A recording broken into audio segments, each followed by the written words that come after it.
To prepare for the arrival of your Bullfrog Spa, you'll first need to prepare a solid, level foundation. We recommend a concrete pad at least 3 inches in thickness. Properly installed and leveled concrete pavers or bricks, pea gravel, crushed rock, or an engineered reinforced deck are also options. Make sure your space is large enough for the spa and any accessories you plan on adding to it, such as steps and cover lifts. Next, hire a licensed electrician to prepare the proper electrical wiring. Most spas require a 240-volt dedicated circuit with a 50 or 60 amp service.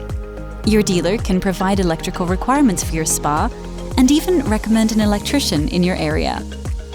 Before delivery day, decide on a clear delivery path for the spa.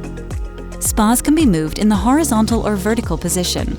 If there are obstacles that can't be removed, a crane may be required to lift the spa to its installation location.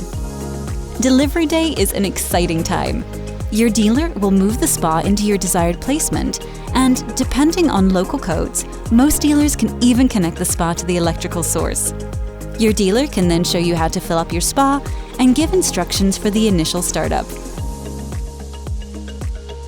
They can also go over your spa's control panels, spa water care and maintenance. Your spa is ready to enjoy.